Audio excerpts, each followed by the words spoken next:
আসসালামু আলাইকুম সবাইকে। ভালোবাসার অধিকার গল্পের 7 নাম্বার পার্ট। তো বেশি কথা না বলে চলুন গল্প শুরু করা যাক।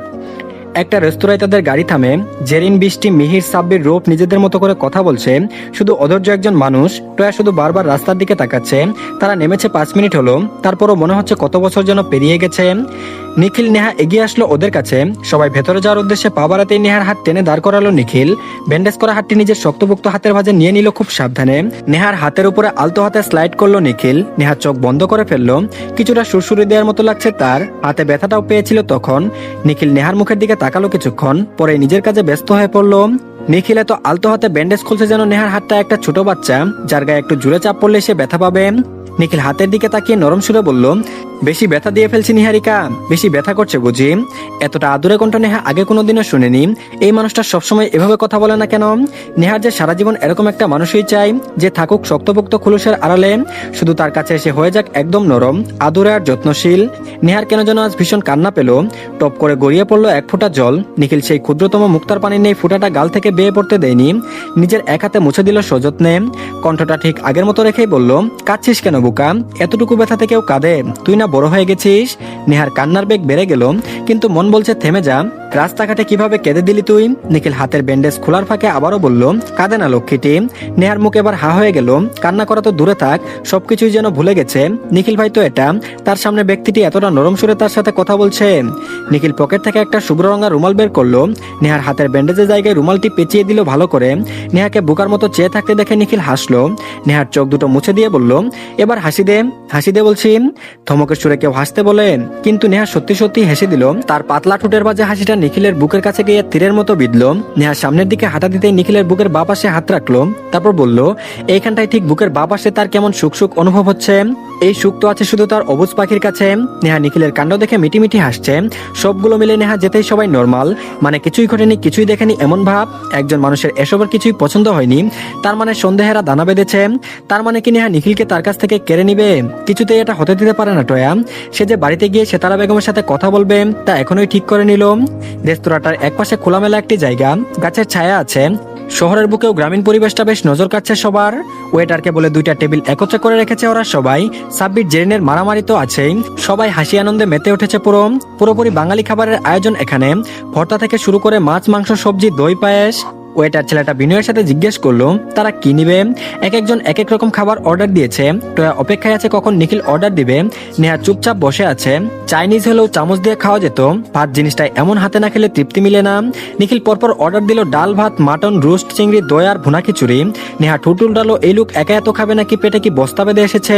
ভাত আবার সাথে ভুনা খিচুড়ি।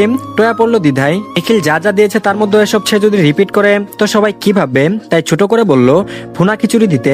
ওয়েটার চলে যাওয়ার পূর্ব মুহূর্তে মিহির ডেকে বলল, একটা বেশি নারিকেল দেওয়া গুড়ের পায়েসও দিবেন। সবাই চোখ বড় বড় করে মিহিরের দিকে তাকালো। মিহির ভাই তো কোনো কালেই পায়েস খায় না। মা ছোট মারা ধরে কত জোর করে, তবুও 1 চামচ খেতে দেখেনি এই ছেলেকে। আজ তাহলে অর্ডার দিল কেন? কে জানে ভাই, মানুষের কখন কি হয়। কিন্তু নিখিল হাসলো। তার বোনের পছন্দ ঠিক মনে রেখেছে মিহির। মিহির কতটা ভালোবাসে বৃষ্টিকে এটা তার থেকে ভালো আর কে জানে। খাবার টেবিলে দিয়ে গেল কিছু সময় পর। নেহা বুকের সাথে দুহাত ভাঁজ করে ঠুট উল্টে বসে রইল। তার না আসাই উচিত ছিল। এরা সবাই মিলে তাকে এখানে এনেছে সামনে বসিয়ে নিজেরা খাওয়ার জন্য। সন্ধ্যা নেমে এসেছে প্রায়। আকাশের সোনালি আভা ছড়িয়ে মনোমুগ্ধকর একটা দৃশ্য ফুটে উঠেছে চারপাশে। নেহাকে মুখ ফুলাতে দেখেও কেউ কিছু বলল না। তারা জানে এখন কি হবে। সাব্বির তো খাচ্ছে আর আঙুল উঁচিয়ে বলছে, যা রেঁধেছে না, একেবারে মুখে দিতেই মোমের মতো গলে যাচ্ছে। জেরিন কিছু সময় পর পর ওকে থামাচ্ছে। তারপর বলল, ভাই থাম না, মানুষজন তাকিয়ে আছে দেখে মনে করবে তুই জীবনে কোনোদিনও খেতে পাসনি। সাব্বির এসব শুনেও শুনছে না, সে মন মতো খাচ্ছে আর তৃপ্তির ঢেকর তুলছে। সবে মুখে খাবার তুলেছে টয়া। নিখিলের কথায় ওর খাবার গলায় আটকে গেছে। নিখিল বলল, হা কর নেহা। নেহা মুখ ঘুরিয়ে নিয়ে বলল, আপনার নিজেরটা নিজে খান, আমি খাবো না। নিখিল বলল, তোর কাছে জানতে চেয়েছি আমি, হা করতে বলেছি হা কর, না হয় তোকে প্রথমে কুলে এনে বসাবো, তারপরে মুখটা চেপে ধরবো, পরে খাবারটা মুখে ঢুকাবো। এবার ভেবে দেখ কি করবি, সবার সামনে কুলে উঠতে চাস তুই? নেহা বিস্ফোরিত নয়নে তাকালো। কি ভয়ানক থ্রেট! এই লোকের লজ্জা না থাকতে পারে, তাই বলে কি বাকিদেরও নেই নাকি? সবাই কি ভাববে এখন? নেহা মুখ খুললো খুব দ্রুত। সবাইকে বিশ্বাস করা যায়, কিন্তু নিখিল ভাই যে কথার সাথে কাজটাও করে এটা তার ঢের ভালো জানা আছে। টয়ার কাশি উঠে গেছে রীতিমতো।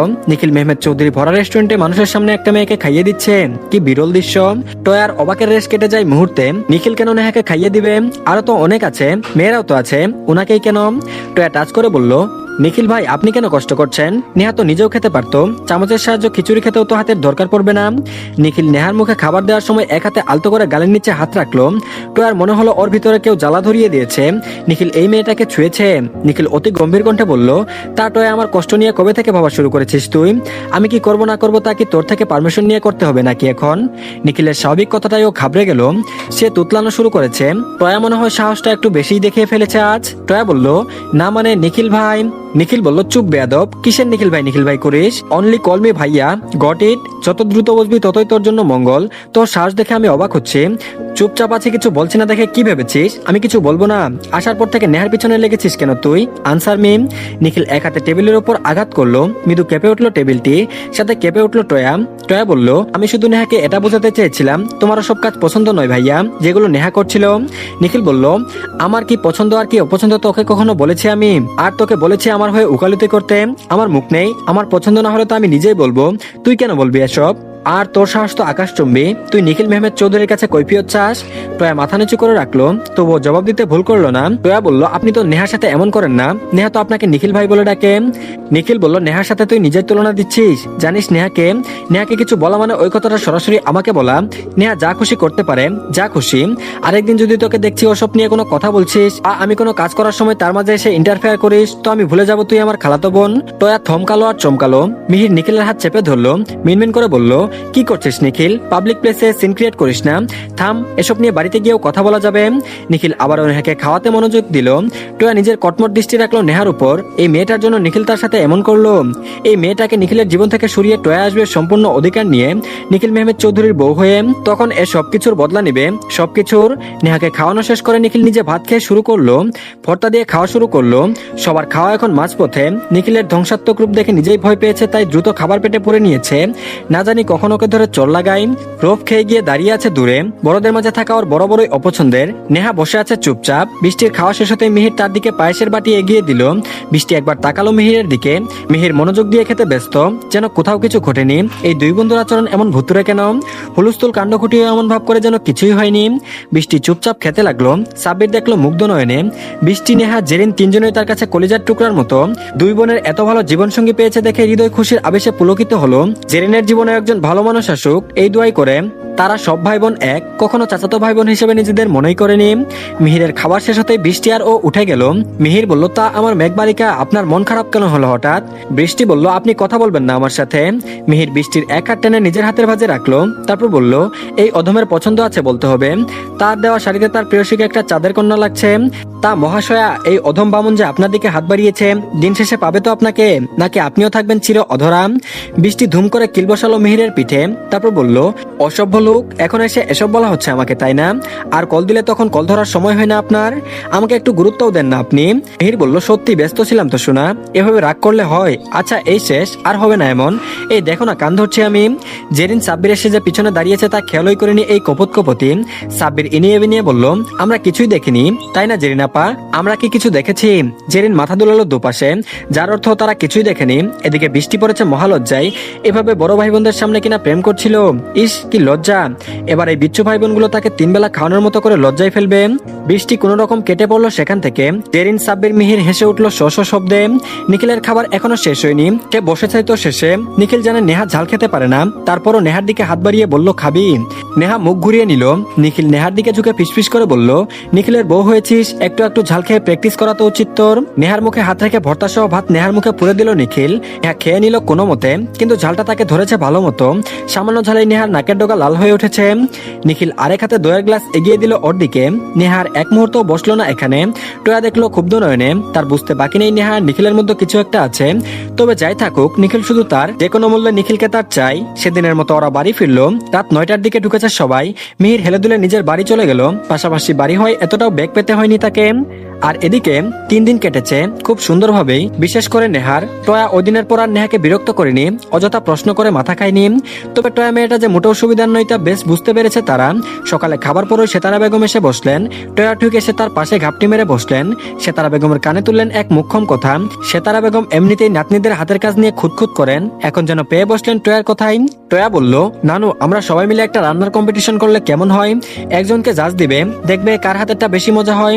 সেতারা সেই মতো নাতনিদেরকে ডাকলেন, সাথে আসলেন তার 3 বৌমা। আজ ছোটরা রান্না করবে তাই গৃহিণী ছুটি নিবে, মেয়েদের হাতের খাবার খাবেন আজ, তারাও মত দিলেন এতে। নিখিল সিঁড়ি বেয়ে নেমে আসলো।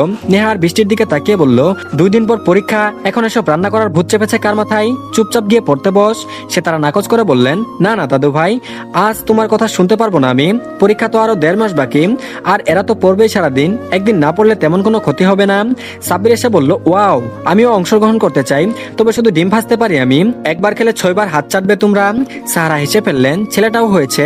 তাহমিদা বললেন, ঠিক আছে তুইও ডিম ভাজ, দেখি কয়বার হাত চাটতে পারি আমরা। নিখিল কড়া ভাষায় বলল, এই নেহা হাতের সেলাই খুলেছিস সবে এখন, এসবে যাবি না তুই? টয়া পিন মেরে বসলো, আমি তো শুনলাম নেহা রান্না তেমন জানে না, আপনি জেনে বুঝে নেহাকে বাঁচিয়ে দিচ্ছেন না তো?